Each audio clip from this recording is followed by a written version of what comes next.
తీసుకున్న లంచాలు వసూలు చేసిన రౌడీ మామూళ్ళు తిరిగిస్తారని ఎవరైనా అనుకుంటారా? ఒక్కసారి మన చేతిలో నుంచి వెళ్ళిపోయిన డబ్బు వెనక్కి వస్తుందని మనం అనుకుంటామా? కానీ బెంగాల్లో జరుగుతుంది. బెంగాల్లో టీఎంసీ పార్టీ నేతలు, టీఎంసీ పార్టీకి సంబంధించినటువంటి వ్యక్తులు మామూళ్ళు కమిషన్ రూపంలో వసూలు చేసిన డబ్బుని తిరిగి ఇచ్చేస్తున్నారు. ఇది సాధ్యమయ్యే పనని నేనైతే అనుకోలే, కానీ బెంగాల్లో సాధ్యమవుతుంది.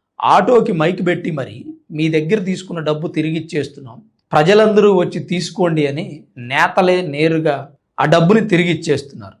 పిఎం ఆవాస్ యోజన, బంగ్లా హౌసింగ్ స్కీమ్, ప్రభుత్వ పథకాలు, లక్ష్మీ భండార్ లాంటి వాటిల్లో జరిగినటువంటి క్షేత్రస్థాయి మోసాలను ప్రస్తుతం ఉన్న బీజేపీ పార్టీ వెలికి తీస్తుంది. కమిషను లంచాలు తీసుకున్న వ్యక్తులు గనక దొరికిపోతే వాళ్ళు తిరిగి ప్రజలకు డబ్బులు ఇస్తున్నారు. అది కాకుండా కమిషన్ తీసుకున్న వ్యక్తులు వారంతట వారే గ్రామాల్లో పర్యటించి ప్రజలకు ఆ డబ్బుని తిరిగిస్తున్నారు.